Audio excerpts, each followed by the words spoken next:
Da série Respondendo Perguntas, veio uma muito boa.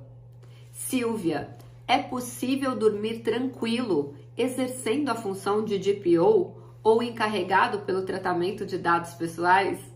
Oi, eu sou Silvia Brunelli e neste perfil eu ajudo profissionais a se sentirem seguros para adequar qualquer empresa de qualquer porte à Lei Geral de Proteção de Dados. Quer aprender mais sobre a Lei Geral de Proteção de Dados todos os dias? Se inscreve aqui no canal e ativa o sininho das notificações. Todos os dias eu trago um conteúdo inédito para você se sentir seguro para fazer um processo de adequação. Essa pergunta, num primeiro momento eu ri, mas ela é muito profunda. Dá para dormir tranquilo exercendo a função de DPO ou encarregado pelo tratamento de dados pessoais? Primeiro a gente tem que entender que o encarregado pelo tratamento de dados pessoais da lei brasileira, que é a que se aplica aqui no Brasil, é completamente diferente das obrigações do DPO ou Data Protection Officer da lei europeia. Infelizmente, a maioria das pessoas que estão no mercado hoje fizeram esses cursinhos de final de semana internacionais que ensinam 90% do tempo a lei europeia e dá uma pinceladinha de Lei Geral de Proteção de Dados. E aí eles ficam na cabeça que o que se aplica lá na Europa é aplicado aqui no Brasil. Deixa eu falar uma coisa para vocês. Nenhuma vírgula do que existe na lei europeia, no Regulamento Geral de Proteção de Dados lá da Europa, nenhuma vírgula se aplica aqui no Brasil. Você sabia disso? Então, aqui no Brasil, só se aplica a Lei Geral de Proteção de Dados. Então, esse é o primeiro ponto que você tem que ter claro. E o que mais a gente vê por aí são políticas de privacidade aplicando conceitos da lei europeia, completamente nulos porque não seguem a Lei Geral de Proteção de Dados. Mas por que eu estou falando sobre isso? Falando sobre se eu consigo dormir sendo DPO. Muito simples. Porque as atribuições do DPO, do Data Protection Officer, lá na lei europeia, são completamente diferentes das atribuições do encarregado pelo tratamento de dados pessoais aqui no Brasil. Aqui no Brasil, as únicas atribuições que o encarregado pelo tratamento de dados pessoais tem são aquelas contidas no artigo 41, parágrafo 2º da Lei Geral de Proteção de Dados. Vamos falar um pouquinho sobre elas? Primeiro, se comunicar com o titular, aceitando reclamações e o exercício do direito dos titulares e adotando providências. Número 2, dando treinamento de conscientização para os empregados das empresas, dos controladores e também dos contratados, ou seja, dos operadores que prestam serviço para aquela empresa controladora. Além disso, ele também tem que receber comunicações da Autoridade Nacional de Proteção de Dados. Quando a autoridade for se comunicar com aquela empresa, ele sempre vai procurar através do e-mail ou canal de comunicação do encarregado. E inciso número 4, outras atribuições que haja no contrato dele de trabalho com aquele controlador. Além disso, não existe nenhuma atribuição. Claro, neste aspecto, a ANPD, Autoridade Nacional de Proteção de Dados, ainda vai fazer uma regulamentação sobre as atribuições do DPO. Isso também está no artigo 41. Mas enquanto ela não fica pronta, o que vale é o que está no artigo 41.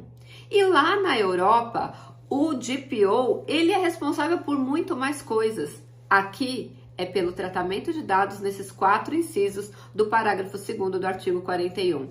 Tem dúvida? Pega a lei e dá uma lidinha para você entender. Então, respondendo a pergunta do colega, dá para dormir tranquilo? E o que eu vou responder agora para ele e para todo mundo que está assistindo esse vídeo é o seguinte: eu aprendi isso quando eu fiz faculdade de Direito. E isso deve se aplicar a toda e qualquer profissão.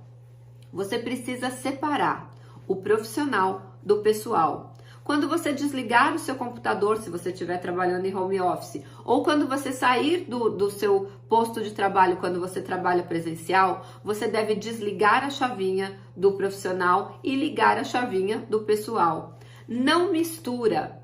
Se você ficar o tempo inteiro, 24 horas por dia, pensando no seu trabalho e nos problemas que o seu trabalho tem, você não vai conseguir descansar a sua cabeça. E sabe o que vai acontecer? Uma coisa que está acontecendo demais agora no mundo. Se chama burnout, que é um estresse, como se desse um curto-circuito no cérebro e a pessoa não consegue fazer mais nada. É como literalmente se desse um curto-circuito no cérebro de tantas preocupações, de tanto estresse, de tanta ansiedade.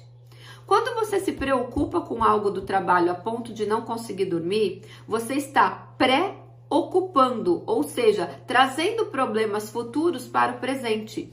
Isso se chama ansiedade. Claro que se você for um DPO, o encarregado pelo tratamento de dados pessoais, teu telefone tocar na madrugada falando, olha, aconteceu um incidente com dados pessoais agora e você tem que resolver, é uma coisa. Agora, se tiver tudo normal, por que você está levando o trabalho para a cama? Não faz sentido nenhum você se preocupar enquanto você está ali naquele momento antes de dormir. Você vai ficar virando de um lado para o outro, não vai resolver nada de madrugada. Deixa eu te explicar. Quando eu aprendi isso, deu uma virada de chave na minha cabeça e eu nunca mais perdi o meu sono por nenhum problema, seja profissional ou pessoal. Aquele momento de dormir, você tem que se desligar. Exatamente, se desliga. E deixa eu te dar uma aulinha rapidinha aqui de neurociência. Você sabia que um pensamento é apenas um impulso elétrico? E ele passa pelo seu cérebro e vai depender do que você deu de significado a ele. Se ele vai crescer e permanecer ou se do mesmo jeito que ele veio, ele vai. Começa a conversar com o seu cérebro como se ele fosse uma outra pessoa dentro de você. Quando o seu cérebro, na hora de dormir, vier trazer um monte de demandas, sejam demandas pessoais ou sejam demandas do seu trabalho, conversa com ele como se ele fosse outra pessoa. Fala, cérebro, eu te agradeço muito você me trazer essa lembrança, mas agora, à noite ou de madrugada, a gente não vai conseguir resolver. Vamos fazer o seguinte? Vamos esquecer isso, me deixa dormir e amanhã cedo a gente resolve essa questão. Parece uma loucura, mas quando você começa a dominar os seus pensamentos, eles param de dominar você. Escreve aqui para mim nos comentários. O seu cérebro e os seus pensamentos estão dominando você ou você está dominando o seu cérebro? Eu vi uma frase uma vez que fez muito sentido para mim. A sua mente mente. Ou seja, muitos pensamentos são apenas ilusões. São histórias contadas pela sua mente, pelo seu cérebro, que não vão acontecer. Existe uma estatística que mais de 90% das nossas preocupações jamais chegarão a acontecer na realidade. São apenas ilusões criadas pelo nosso cérebro para nos proteger, na verdade. Ele tem até uma boa intenção, mas ele pode causar muita insônia, muita preocupação desnecessária e você precisa aprender a dominar essa máquina mais poderosa da Terra, que é o nosso cérebro. Então, não leve seu trabalho para a cama e se por acaso vier um desses pensamentos, fala para ele de onde você veio, pode ir embora que agora eu vou descansar. E no dia seguinte você vai ter muito mais energia para trabalhar.